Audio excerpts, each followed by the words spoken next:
Bismillah. Al-Fatihah.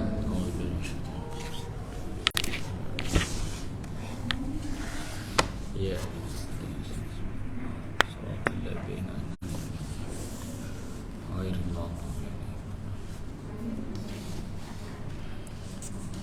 Assalamualaikum warahmatullahi taala wabarakatuh. Alhamdulillahilladzi hadana li hadza wa ma kunna linahtadiya laula an hadana Allah. Asyhadu an la ilaha illallah wahdahu la syarika lah. Wa asyhadu anna sayyidana Muhammadan abduhu wa rasuluh wa safiyyuhu min khalqihi wa habibuh. Addal amanah wa ballar risalah wa nasal ummah wa kashafal ghummah wa jahada fillahi haqqa jihadih. Allahumma salli wa sallim wa barik ala sayyidina Muhammad wa ala ali sayyidina Muhammad wa ala alihi tayyibin wa ashabihi al-hadin wa man tabi'ahum bi ihsanin ila yaumiddin. Rabbana shrah lana sudurana wa yassir lana umurana wahlul 'uqdatam min alsinatina yafqahu aqwalana. Rabbana la tuzigh qulubana ba'da idh hadaitana wa hab lana min ladunka rahmah innaka antal wahhab. Rabbana adkhilna mudkhala sidqi wa akhrijna mukhraja sidqi wa ja'al lana min ladunka sultanan nasira. Wala haula wala quwwata illa billahil aliyyil azim. Amma ba'd. Alhamdulillah, syukur kita pada Allah Subhanahu wa taala, pada pagi ini dapat lagi sama-sama kita bersahur. Tasahharu fa inna fis sahuri barakah. Bersahurlah, sesungguhnya sahur ini adalah keberkatan, berkat, walaupun sebiji buah tamar, seteguk air. Mudah-mudahan Allah memberikan kita kekuatan dalam kita mengerjakan ibadah Ramadan, puasa Ramadan. Kita menyambung surah Al-Kahfi, surah Gua. Kalau kita perhatikan, banyak nama-nama surah Quran ini dengan tajuk-tajuk yang tak skema, tajuk-tajuk yang catchy, yang like, yang sonok-sonok, supaya dapat menarik perhatian golongan-golongan muda ni untuk membaca Quran. Surah lembu betina, surah lebah, surah Gua, kan? Dalam ni banyak cerita, macam-macam cerita ada.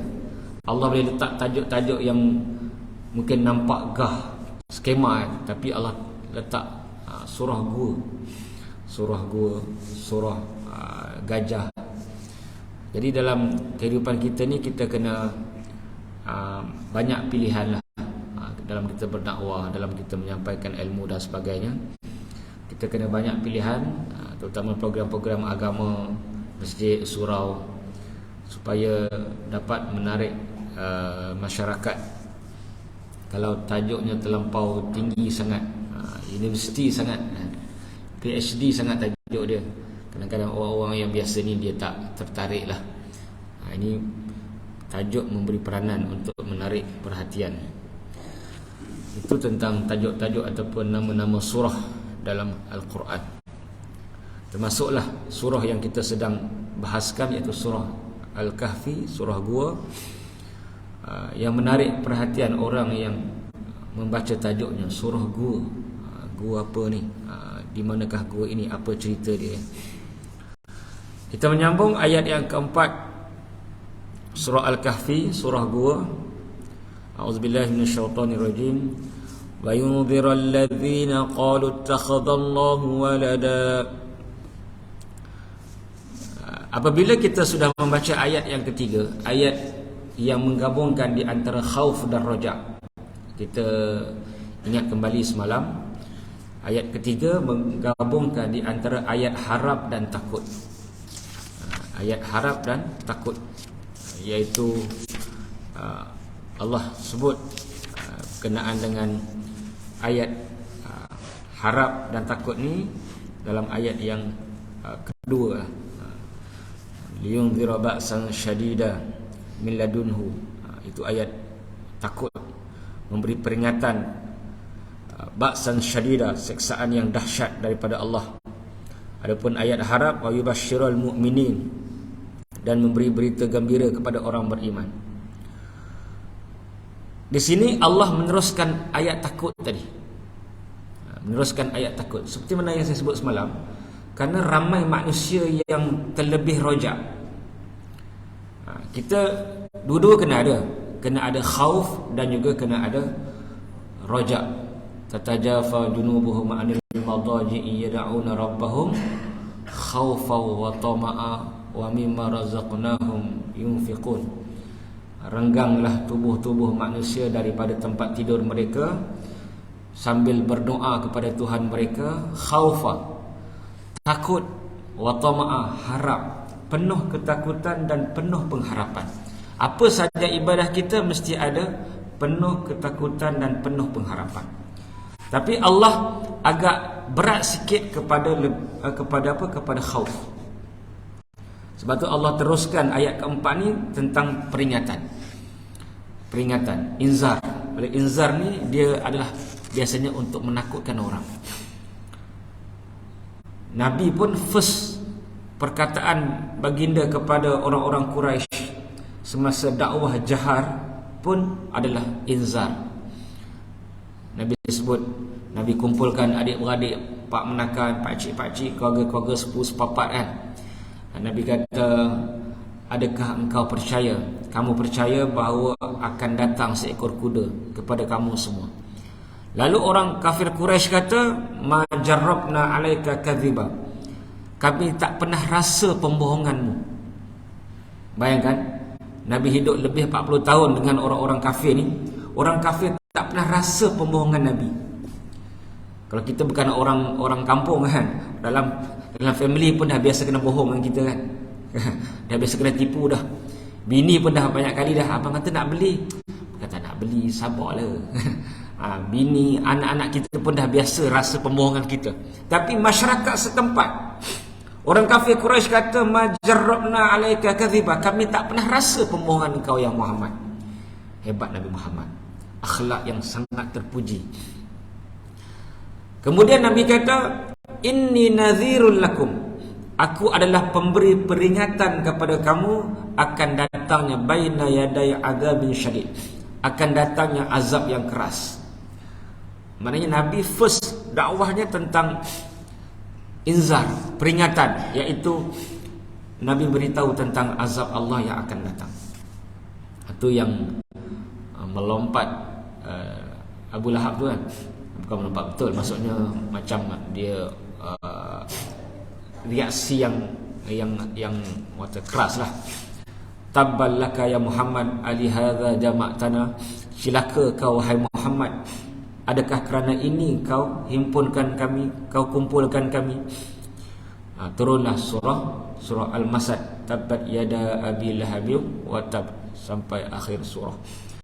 Maknanya Nabi mulakan dengan inzar, peringatan.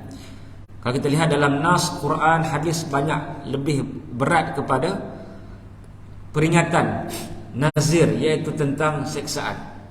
Di sini juga Allah lanjutkan tentang peringatan. Setelah keseimbangan tadi kan, ayat 2 seimbang di antara memberi peringatan keras dan memberi berita gembira. Maka Allah pada ayat yang keempat, Allah teruskan dengan peringatan. Wa yunzirul ladzina qalu ittakhadallahu walada. Dan Allah Subhanahu wa taala memberi inzar, memberi peringatan kepada siapa? Alladzina qalu ittakhadallahu walada. Orang-orang yang mengatakan Allah mengambil anak, Allah ada anak. Kita punya akidah Allah tidak perlukan sesiapa. Qiyamuhu binafsih. Maksud qiyamu binafsih, Allah tidak perlukan sesiapa. Kalau terjemah skemanya berdiri dengan sendiri, itu terjemah skema lah. Tapi kadang-kadang dia dapat mengelirukan. Budak-budak yang baru belajar tauhid berdiri dengan sendiri ya. Macam ni juga berdiri. Bukan tak betul, tapi dia terlampau literal sangat, terlampau ambil perkataan sebiji. Macam la ilaha illallah, tiada Tuhan melainkan Allah, itu terjemah skema.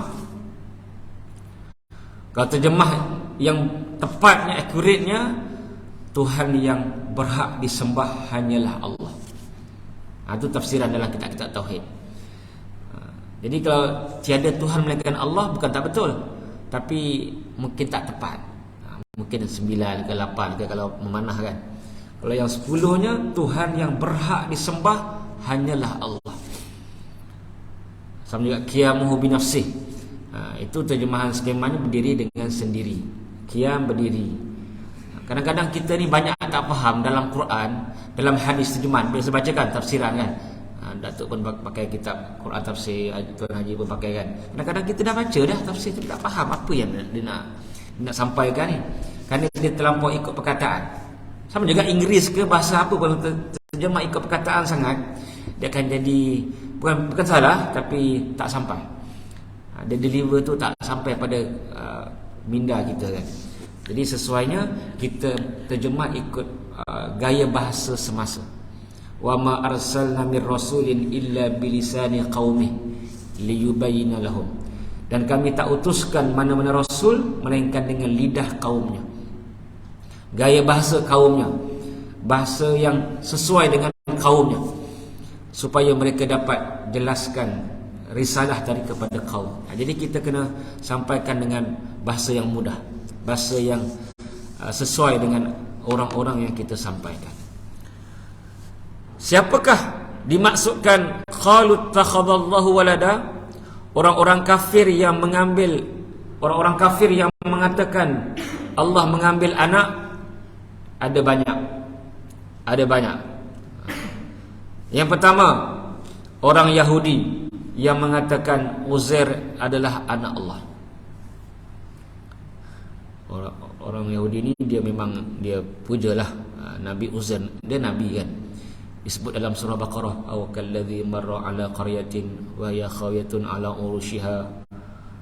Dia lalu satu kampung, kemudian dia berfikir bagaimana Allah hidupkan sesuatu yang sudah mati. Mana kita pun tahu, yakin, tetapi kita nak tahu cara dia. Bukan Nabi Uzair tak percaya, macam Nabi Ibrahim kan, Rabbi arini kaifa tuhyil mauta, wahai Tuhanku, bagaimana, lihatkan kepada aku bagaimana engkau menghidupkan orang yang mati. Bukan Nabi Ibrahim tak percaya. Bila Allah tanya, awalam tu'min, Allah kata, adakah kau tak beriman, tak percaya pada aku? Kata Nabi Ibrahim, qala bala walakin liyatma'inna qalbi. Ya, aku percaya kan, tapi nak tenang hati. Bila nampak dia lain kan. Macam kita katakan, isteri cerita, abang percaya. Kalau tak percaya kan mak kena marah pula kan? Dekat mana kena percaya. Tapi bila kita nampak, kan, dia keluar perkataan tadi. Yang tadi bukan tak percaya, tapi bila nampak tu rasa dia baru dia rasa. Sebab tu Nabi Uzair pun dia percaya Allah boleh menghidupkan yang mati. Dia Nabi kan, macam Nabi Ibrahim kan. Tapi dia nak tengok dengan mata kepala sendiri, supaya dapat tambah keyakinan. Dia ada apa? Ainul yakin, dia ada hakul yakin. Jadi dia ada peringkat-peringkatnya kan. Oleh itu akhirnya Nabi Uzair ni Allah matikannya. Fa amatahullahu mi'ata amin thumma ba'athah. Allah matikan Nabi Uzair selama 100 tahun. Kemudian dibangkitkan. Kemudian Allah tanya, qala kam labista, berapa lama engkau duduk di sini? Dia tak tahu, dia tak perasan. Dia kata sehari ataupun setengah hari. Tapi Tuhan kata bal mi'ata amin, 100 tahun. Fanzur ila himarika, tengoklah bagaimana keadaan keldai engkau. Kemudian Allah hidupkan keldainya. Kaifa nunshiha summa nakthuha lahma, tunjuk satu persatu. Keldai yang dah 100 tahun tadi dah jadi tanah tadi, dia satu persatu secara live depan Nabi Uzair tadi, satu persatu Allah tunjukkan bagaimana Allah hidupkan sesuatu yang sudah mati. Begitu juga kita esok kita akan dihidupkan oleh Allah SWT daripada satu chips. Bukan chip semua, dia macam microchip lah, benda yang sangat kecil, iaitu dipanggil ajabuz zanab. Nabi sebut kullu insan yubla, semua manusia akan hancur, semua tubuh manusia akan hancur, illa ajabuz zanab, kecuali yang bernama ajabuz zanab. Itu dipanggil the primary organizer. Dalam sains lah, tuan-tuan Google lah, the primary organizer. Semua akan hancur menekan chip tadi. Minhu yukhlaq wa minhu yurakkab. Daripada chip tadilah, ajabuz zanab tadilah manusia dicipta. Wa minhu yurakkab, daripada chip tadilah manusia disusun, terkib, susun. Begitulah Nabi Uzair nampak satu persatu. Bagaimana? Sama juga Nabi Ibrahim pun nampak kan. Nabi Ibrahim burung. Yang tadi keldai kan, Nabi Ibrahim burung. Fasurhunna ilaik, 4 ekor burung dihancur-hancurkan, letak 4 kemuncak gunung. Bila Nabi Ibrahim summathunna yatinaka sa'ya, ini ayat berikutnya kan. Panggil burung tadi, semuanya datang. Keempat-empat tadi daripada 4 ekor dihancur-hancur dan dikumpul, kemudian bagi 4. Nak tunjuk hebat Allah Ta'ala. Bagi 4, bila bagi 4, dia dah tukar dah kan. Kepak yang ni dekat A, kepak yang ni, kaki yang ni, jantung yang ni. Tapi dia datang tu elok je, serentak 4 ekor burung. Itu kita kena lihat. Sebab tu kita kena sentiasa mencari. Mana kena berjalan lah, kena berjalan kan. Qul siru fil ardi kan, berjalan untuk melihat kekuasaan Allah. Kalau kita pergi mana-mana negara kan, oh ini hebat ni, ni hebat ni, mesti ada kan, ini hebat ni kan, ini luar biasa. Itu semua kita kena cari. Sebab itu tanda alam, tanda makhluk-makhluk di seluruh dunia ni kan, kita kena cari bagaimana Allah mencipta sesuatu dengan hebatnya. Yang kedua, maksud qalu takhadallahu walada ialah orang Nasrani.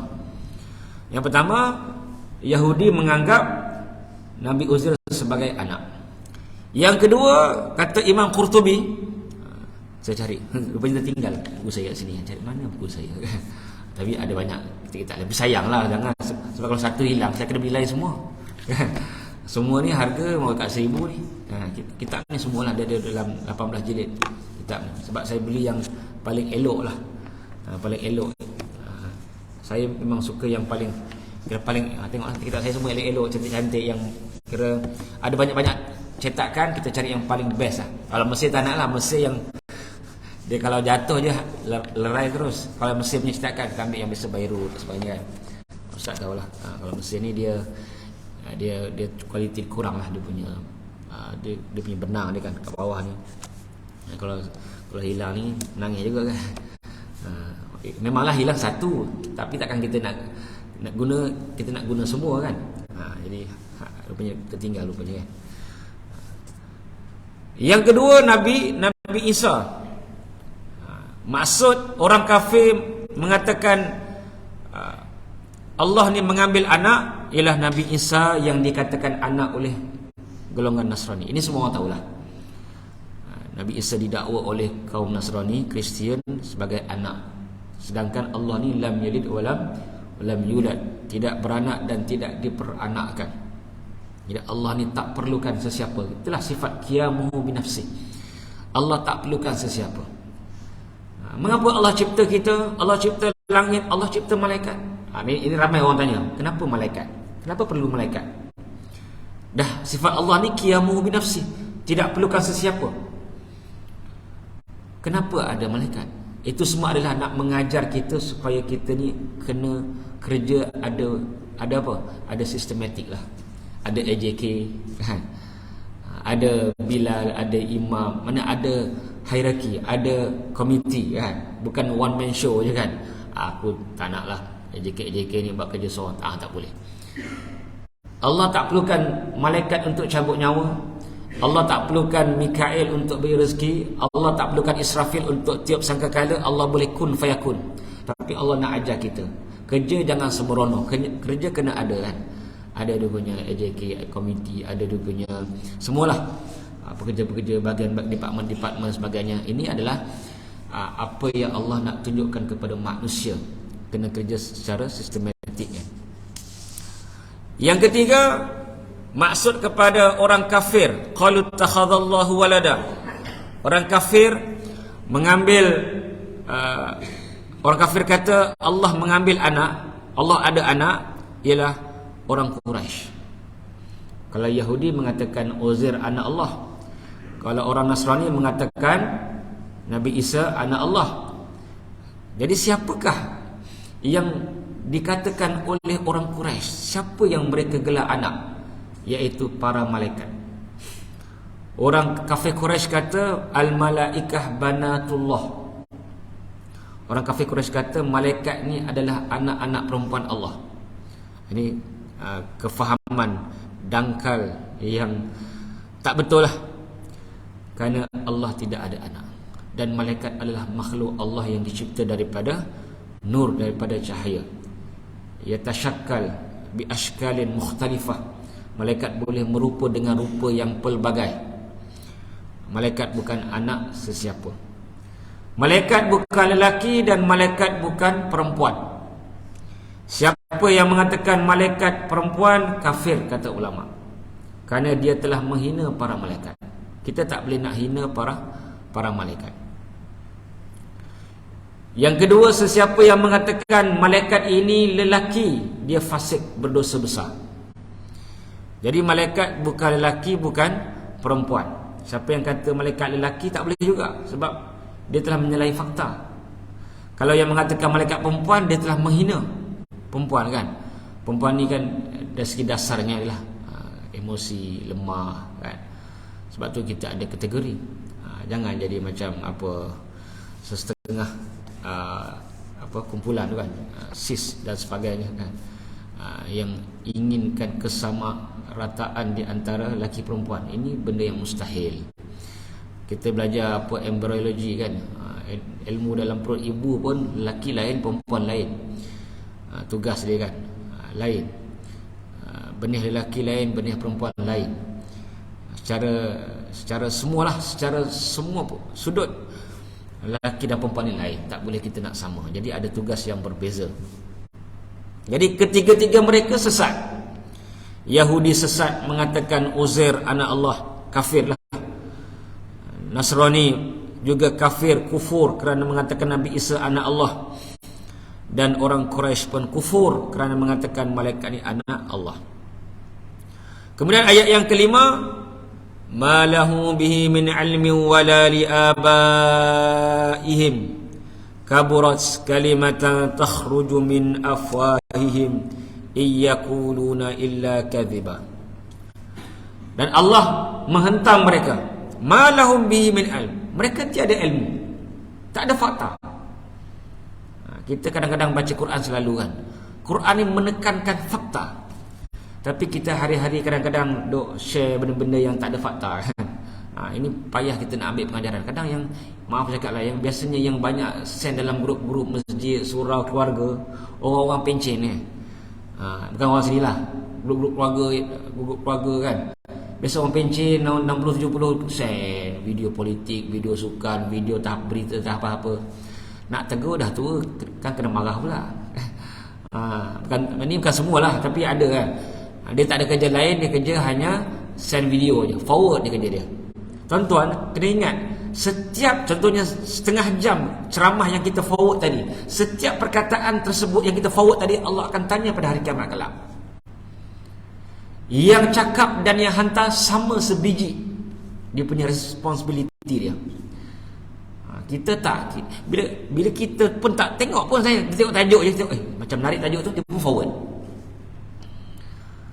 Itu zaman sekarang.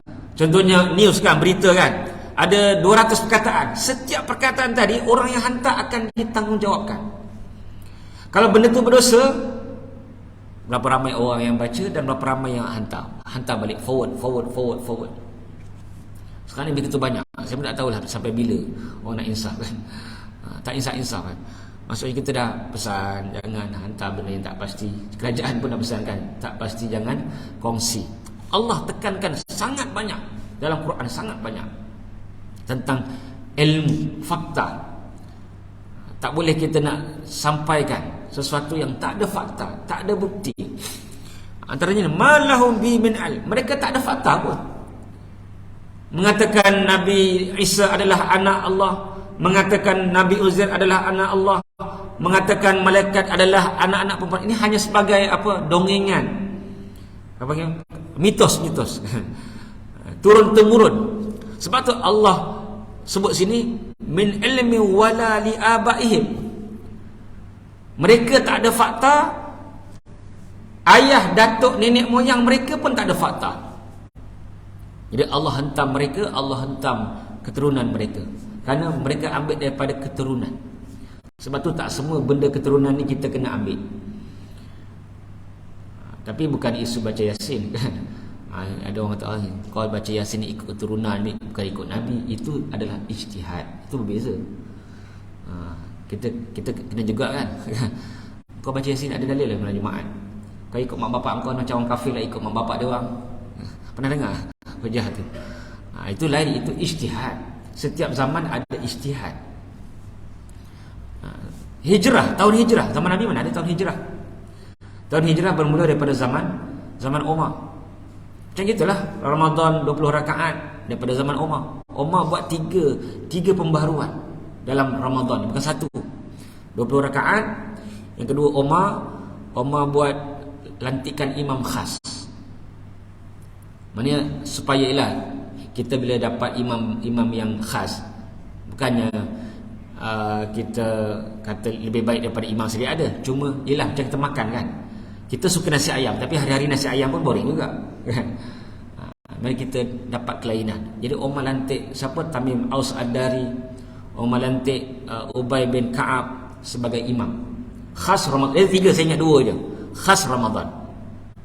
Itu kita kadang-kadang ramai yang tak tahu. Melantik khas imam ni satu sunnah kan? Seperti mana 20 rakaat. Siapa yang buat 20 rakaat? Umar juga. Lantik imam khas pun Umar juga. Kalau boleh pihak Jais beri kebenaran lah untuk apa jemput imam luar kan. Kalau boleh lah. Tapi diorang pun mungkin ada pertimbangan. Dan bagi saya itu lagi baik. Kerana kita nakkan sesuatu yang sebulan je, bukan sepanjang tahun. Maksudnya sebulan tu kita dapat sesuatu yang bacaan-bacaan yang baru kan. Imam-imam yang dilantik Zuhur ada, Asar ada, kita nak yang tarawih je kan. Yang ketiga, Umar buat benda apa? Umar pasang lampu. Ini pun ramai masjid surau tak buat. 20 rakaat buat, tapi pasang lampu. Sehingga mana zaman Ali melihat meriahnya masjid Nabi dengan lampu-lampu dan ramai orang suka, apa kata Ali? Nawwarallahu laka ya Umar fi qabrika kama nawwarta lanal masajid. Semoga Allah memberi cahaya yang terang padamu wahai Umar dalam kubur engkau, seperti mana engkau telah menerangi kami di masjid kami dengan lampu-lampu, dengan bacaan Quran. Nampak? Maksudnya benda itu berterusan sampai sekarang. Kalau pergi tanah Arab, tanya Ustaz Rahim lah, tanah Arab ni kalau Ramadan memang banyak lampu lah. Mungkin boleh esok ke beli lampu pasang. Ini sunnah Umar, pasang lampu. Nampak lain, Ramadan nampak lain. Kita yang nampak lain apa? Syawal lah. Itu orang Melayu kan. Nabi, sahabat nampak lain apa? Ramadan. Kita nampak lain Syawal. Kita kena ubah sikit-sikit lah. Ramadan yang lebih perlu kita sambut lebih daripada Syawal. Tapi nak sambut Syawal pun tak salah, tapi itulah yang paling utama. Kemudian jadi pentingnya fakta. Malahum bi min ilmi wala li abaihim. Mereka tak ada ilmu, tak ada fakta yang menyatakan ketiga-tiga perkara tersebut sebagai anak Allah. Dan ayah-ayah mereka, datuk, nenek moyang mereka juga tidak ada fakta. Sebab tu kita kena berhentikan sesuatu yang kita ambil daripada nenek moyang. Apa contohnya kan? Orang perempuan kan selalu kena kan. Jomlah, abang nak dapatkan isteri baru ni, dapat apa? Payung emas. Memanglah poligami ni satu yang Nabi buat, tapi tak ada istilah payung emas. Yang adanya kalau kahwin lain balik rumah kena cucuk dengan payung ada kan. Payung omah tak ada. Ini semua daripada nenek moyang kita kan. Tak tahu daripada siapa kan. Payung emas kan. Ataupun malam Jumaat sunnah bersama isteri. Tak jumpa juga saya kan hadis-hadis. Dhaif pun tak masalah, kita bukan salafi kan, nak sahih semua kan. Hadis dhaif pun tak jumpa berkenaan dengan bersama suami isteri malam Jumaat. Sunnahnya malam-malam bila pun tak ada beza, sama je, semuanya pahala. Nabi sebut fi budai ahadikum sadaqah, bersama isteri adalah sedekah. Mana kalau kita tulis kat isteri kita, abang nak sedekah malam ni, faham-fahamlah sedekah apa maksudnya kan. Maknanya tak ada. Ini banyak benda-benda yang sampaikan ada seorang ustaz tu, dia kata ustaz Karang lah, sebab saya suka sebut perkataan Melayuiyat. Dia macam Israiliyat kan, Melayuiyat, benda yang dikatakan agama dalam bangsa Melayu tapi bukan agama yang suruh. Bukan agama yang suruh. Mana agama tak suruh begitu sekali. Seperti mana kahwin, akad nikah kan.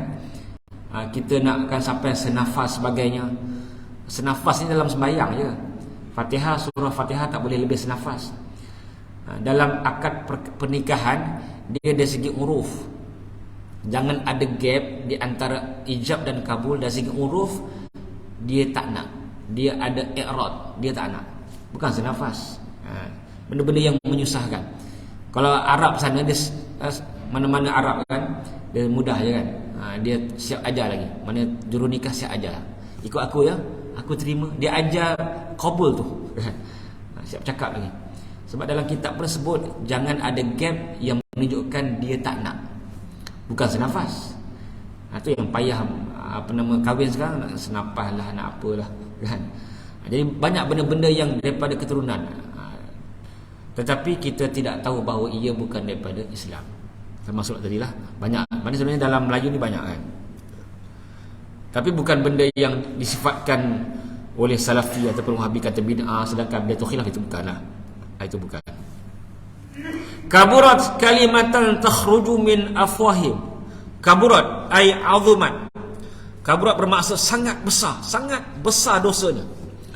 Maksudnya sangat dahsyat apabila mereka mengatakan Allah perlukan anak. Kaburat, maksudnya besar sangat. Salah sangat, berdosa sangat perkataan yang keluar daripada mulut-mulut mereka. Bila mereka mengatakan Allah ada anak, mereka mengatakan Nabi Isa anak, Uzair adalah anak Allah, malaikat adalah anak perempuan Allah. Ini sangat besar, sangat dosa. Jadi di sini kesimpulannya, benda akidah jangan main-main. Macam baru ni kan, siapa yang kata? Dia kata Nabi Muhammad tu Allah. Yang video tu baru, tuan-tuan tak dapat? Saya dapat. Ada kan? Kedah ke mana kan? Ada dua orang tu kan. Seorang duduk depan sikit, belakang sikit kan. Ajaran sesat Melayu, memang Melayu, bukannya Indonesia. Kadang-kadang Indonesia yang Indonesia ni dia banyak kan, pelik-pelik kan. Tapi ini Melayu. Ajaran apa tak tahulah. Dia kata Nabi Muhammad adalah Allah kan, dia cakap. Ini semua kaburat. Mana ini ayat yang tepat untuk mereka. Kaburat kalimatan takhruju min afwahim. Sangat besar salah yang keluar daripada mulut-mulut mereka. Benda akidah tak boleh main-main. Tak boleh kita nak olok-olok isu akidah, isu Allah, tentang ketuhanan, tentang kerasulan. Ini sangat besar, sangat. Sebab tu kita ni sesuatu yang sangat penting untuk kita didik anak kita tentang akidah. Tuan-tuan ingat tak Aisyah Bukhari? Cerita lama kan. Kalau ikut mak ayah dia hafal surah Yasin. Saya tak maulah nak ulang balik cerita dia. Sebab saya tak mau salah, sebab benda lama, takut salah. Tapi benda tu betul, cerita tu betul. Isu pasal akidah kan. Mak dia kata, mak ke nenek dia hafal surah Yasin. Nak kata bahawa hafal je tak cukup, kena ilmu. Zaman sekarang jangan main-main. Maksudnya yang free, maksudnya yang akidah free thinker ni sangat bahaya sama sekarang ni. Negara-negara Arab, Iran banyak kan, free thinker, bebas. Sebab orang sekarang nak bebas. Sebab bila kita sekat, kata ni Islam menyusahkan, sekat itu, sekat ini.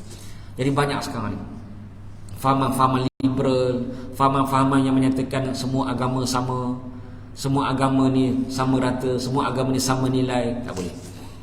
Jadi kita kena betul-betul tekankan akidah kepada anak-anak kita, terutama yang remaja-remaja lah, sama juga yang dah besar pun sama. Kita kena sentiasa tekankan mereka tentang akidah. Kadang-kadang mereka sembahyang, mereka hafal Quran, mereka puasa, tapi tak faham apa makna Islam yang sebenar. Makna Islam tu apa? Islam submission, penyerahan. Tapi sekarang kita banyak argue, yang ni kenapa, yang ni kenapa. Jadi tak faham apa maksud Islam. Islam ni serah pada Allah sepenuhnya, sebulat-bulatnya. Jadi kita kena hati-hati. Iyaquluna illa kadhiba. Apa yang mereka ucapkan adalah bohong semata-mata, mengarut, tak betul, satu penipuan. Jadi mereka tak ada fakta tentang apa yang mereka lontarkan. Mereka hanya buat satu tuduhan-tuduhan yang tidak betul. Kemudian ayat yang ke-6, saya asyik tengok cawan ni, tak ada air. Dah terbiasa kan, baru hari kedua ceramah. Fala'allaka bakhi'un nafsaka 'ala atharihim in lam yu'minu bihadzal hadithi asafa. La'alla ni dalam bahasa Arab dipanggil taraji, mudah-mudahan. La'allakum tattaqun, mudah-mudahan kamu bertakwa bila berpuasa. Tapi di sini kata ulama, maksud la'alla ialah penafian. Sebab tu Quran ni dia punya tafsiran ataupun makna dia sangat-sangat mendalam. Contohnya la uqsimu biyaumil qiyamah. Kalau ikut zahir perkataan, la tidak, uqsimu sumpah hari kiamat, aku tidak bersumpah dengan hari kiamat. Tapi ulama tafsirkan la tu bermaksud iya, aku bersumpah dengan nama kiamat. Nampak tak? Sebab tu kalau ilmu bahasa Arab sahaja tak cukup untuk tafsir Quran, tak cukup. Aku pandai bahasa Arab, aku nak tafsir Quran, tak boleh. Sebab dia ada seni dia. Dia ada seni dia kan. Macam ni lah, kalau ikut daripada ayat zahir, fala'allaka, mudah-mudahan engkau, seolah-olah digalakkan. Cerita, bang nak pergi mana? Nak pergi belajar, mudah-mudahan abang jadi orang berjaya. Kan doa. Kalau ikut zahir, fala'allaka, mudah-mudahan engkau wahai Muhammad, bakhi'un nafsaka, yang bakhi'un, yang merosakkan jiwa engkau. Tapi sebenarnya la'alla bermaksud tidak. Saya tak pastilah penterjemahan. Apa terjemahan Datuk? Cuba Datuk bacakan. Saya baca kitab Arab yang ayat 6 tu. Dia sebut apa? Maka ada jangan lah. Okey, betul. Sebab tak boleh terjemah ikut asal. Macam tadilah, terjemah ikut apa yang dia nak, apa yang Quran nak. Kalau terjemah ikut asal, bahaya kan? Sebab tu saya tanya, la ilallah adalah Tuhan yang berhak disembah hanyalah Allah. Kalau macam ni ikut asal, la'alla, mudah-mudahan. Tuan-tuan Google lah makna la'alla. Tengok kamus kan, la'alla, mudah-mudahan. Tapi di sini bukan makna mudah-mudahan. Macam tadilah, la uqsimu biyaumil qiyamah. Kalau ikut makna asal, la, tidak. Simple, semua orang tahu kan, la, tidak. Aku tidak bersumpah dengan hari kiamat. Tapi maknanya ialah aku bersumpah dengan hari kiamat. Terbalik. Jauh kan? Sebab tu kena, mana Quran ni dia ada seni yang lain. Tak boleh kita nak aku pandai bahasa Arab, aku boleh terjemah Quran. Oh, jangan. Orang Arab pun ramai yang tak faham Quran. Jangan buat pasal kata aku belajar bahasa Arab, aku dah belajar masuk kelas kursus bahasa Arab. Tak. Tafsir ni seni yang berbeza. Macam inilah, fala'allaka, la'alla, macam kita baca ayat puasa kan, kutiba alaikumusiyam kan, diwajibkan kamu berpuasa. Kenapa? La'allakum tattaqun, supaya kamu bertakwa. Supaya, itu makna asal. Betul lah. Tapi di sini bukan makna supaya, tapi makna jangan. Wahai Muhammad, jangan tekan. Mana bakhil maksudnya adalah merosakkan. Jangan rosakkan dirimu dengan kesedihan yang melampau bila orang kafir tidak terima apa yang engkau sampaikan. Itu maksud ayat. Kalau ikut perkataan, saya boleh terjemah perkataan.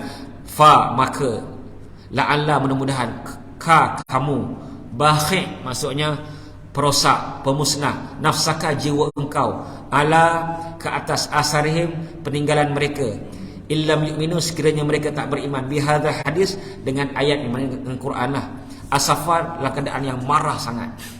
Itu terjemahan perkataan. Tapi kita tak boleh, kalau saya susun satu perkataan memang pening kan. Sebab tu kena terjemah dia punya apa yang dikendaki. Maksud la'alla kan adalah Jangan wahai Muhammad. Ni apa cerita dia? Cerita dia Nabi sedih sangat ramai orang kafir tak beriman. Itu cerita dia. Nabi sedih sangat. Jadi sedih ni boleh membunuh. Ini ayat tentang, kalau belajar apa secondary disease kan, ini ayat dia. Apa Allah sebut? Bakhil. Kalau dalam tafsir ni sebut dua, muhlik dan qatil. Merosak dan membunuh. Maknanya sedih melampau boleh merosak dan membunuh manusia. Ini ayat apa? Ayat psikologi. Jangan sedih lama-lama. Hilang isteri, cari lagi.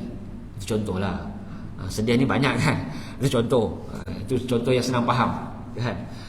Maknanya jangan sedih, sebab dia sedih lama boleh membunuh. Dia akan menyebabkan jiwa tertekan, depression sebagainya. Macam inilah Allah pesan pada Nabi, "Hai Muhammad, jangan menyebabkan kesedihan yang melampau membunuhmu, merosakkan dirimu." Kenapa Nabi sedih? Karena satu persatu, seorang demi seorang menolak. Abu Lahab pakciknya menolak. Kebanyakan pakcik Nabi, kebanyakan makcik Nabi tidak bersama Nabi. Yang bersama tak ramai. Kalau makcik Nabi, tak salah saya namanya arwah yang bersama dengan Nabi lah. Maksudnya pakcik Nabi ramai, makcik Nabi ramai kan? Tapi yang bersama dengan Nabi, Abu Lahab kata tak nak bersama. Tadilah, tabballaka, celaka kau wahai Muhammad. Sedangkan sebelum Nabi berdakwah, Nabi kata, percaya tak kalau aku cakap ada seekor kuda datang? Semua kata, kami tak pernah rasa pembohongan engkau. Mana Nabi nak test dulu lah. Nabi nak test, dia orang ni percaya aku tak? Memang dia orang sangat percaya. Tapi bila sebut hal akhirat, hal agama, tak ada. Kalau hal dunia kami percaya. Sedangkan dia orang cakap sendiri, dia orang kata takkan bohong kau wahai Muhammad. Bila sebut pasal neraka dia terus celaka kau. Maknanya Nabi dah tanam pada orang Quraisy ni 40 tahun kepercayaan sehingga digelar Al-Amin. Tapi tetap ramai yang tak percaya. Itu yang Nabi sangat sedih. Bukan 4 hari tuan-tuan. Kita berdakwah 4 hari dah tension dah. Nabi 40 tahun tanam sampai ada orang sangat percaya dengan Nabi. Itu yang Nabi marah. Bukan Nabi, maksud Nabi manusia kan. Nabi rasa marah ada, rasa sedih ada.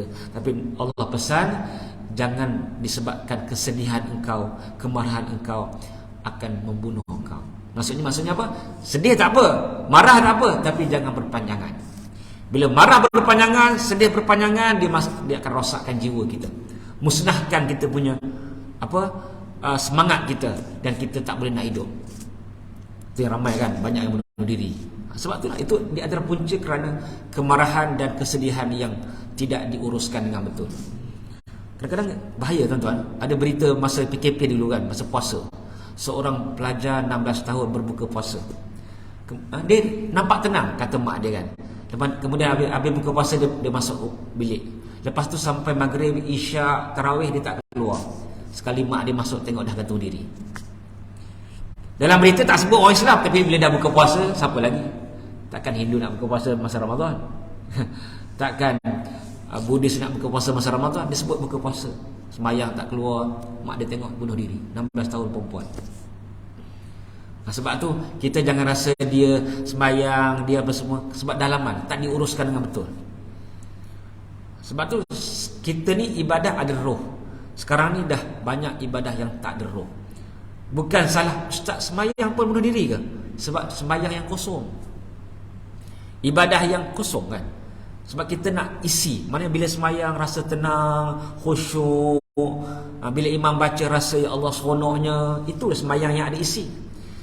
Kalau imam baca terlebih satu ayat pun perasan, itu bahaya kan. Semalam imam baca tarawih 10, ini 11 ni, dah lebih ni, lama ni. Satu ayat lebih pun rasa rimah, rasa apa sampai banyak. Kalau banyak biasalah kan. Dia rasa dia tak tenang.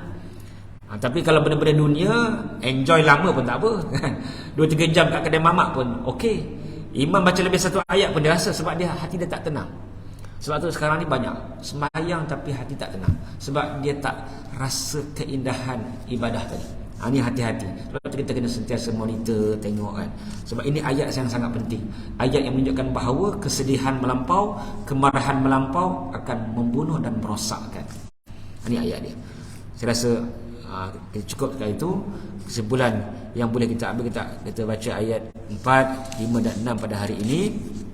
Tentang yang pertama, kesimpulannya adalah tentang orang-orang yang menyatakan Allah ni ada anak adalah satu penipuan dan pembohongan. Yang kedua, apa pun kita ada fakta. Kena ada fakta kan? Mana kena ada ilmu yang betul. Apa saja kita buat dalam bab zakat, dalam bab haji, dalam bab umrah, dalam bab akidah terutamanya, kena ada ilmu yang betul. Bukan kita mengambil daripada yang lama-lama tanpa ada asas. Tapi kita kena faham, benda khilaf adalah khilaf. Tak boleh kita kata kita je betul kan? Sebab kita nak argue lah setengah pihak, ini bid'ah, ini tak betul, sedangkan betul khilaf. Kunun, isu-isu macam Yasin itu benda khilaf kan? Macam tahlil, talqin, itu bukan, ini semua adalah auta, ini semua daripada nenek moyang. Tak, itu semua benda khilaf. Dia ada dua-dua, bila sebut khilaf, dua-dua ada hujah, dua-dua ada fakta, cuma kita mungkin tak tahu. Yang ketiga, kesimpulannya pada hari ini ialah perkataan yang berkaitan dengan akidah yang tak betul adalah sangat besar dosanya. Sehingga Allah sebut kaburat, maksudnya sangat besar, sangat teruk. Maksudnya bab akidah, bab Tuhan jangan memandai. Kadang-kadang saya dengar kat kedai kopi ataupun dalam WhatsApp, dalam Facebook ke apa, dia cakap sesuka hati pasal Allah. Allah ni macam ni, Nabi ni macam ni. Jangan, tak ada ilmu kita duduk diam. Maksudnya jangan sebut. Sebab kalau salah benda tu habis. Yang kedua, jangan melawak pasal benda-benda akidah ni. Ada yang melawak kan? Semalam kan aku tengok kau ni sembahyang dekat kuil ke? Tak boleh. Boleh jatuh akidah tu. Dia melawak kau. Banyak ni yang melawak ni banyak. Saya suka main bola kan. Kadang-kadang budak-budak ni suka melawak. Kau kan bukan apa nama kerja yang pakai baju kuning dekat kuil ke? Lawak tak boleh. Lawak akidah jangan. Lawak bab akidah jangan. Boleh jatuh akidah. Sebab benda akidah ni Allah sebut dalam Quran, dalam surah Taubah kan. Nabi kata, Allah sebut jangan kamu bermain-main, memperolok-olok dalam 3 perkara. Allah, Rasul dan ayat Quran. Ini jangan main-main. Kalau kita main-main pun akan jatuh. Akan jatuh.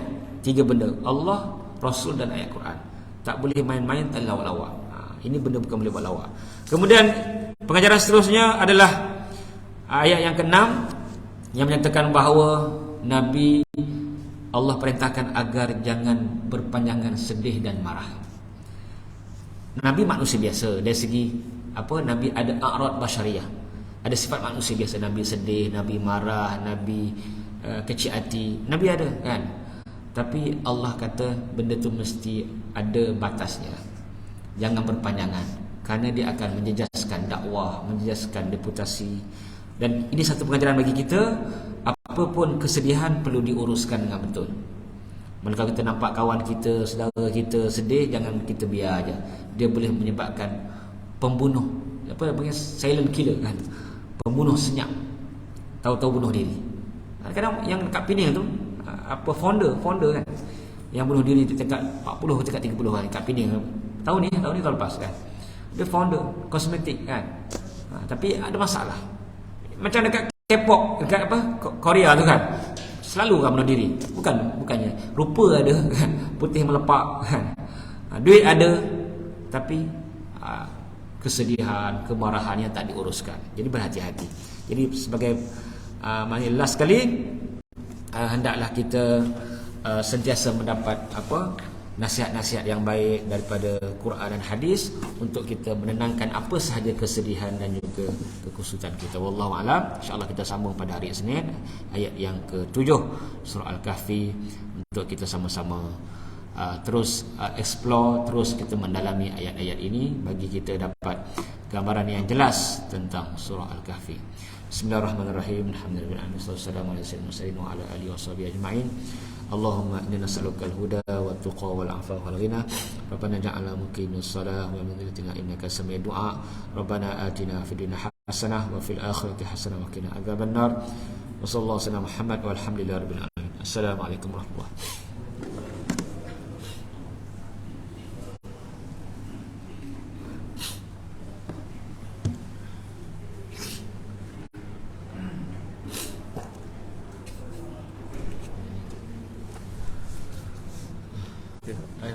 Saya tinggal.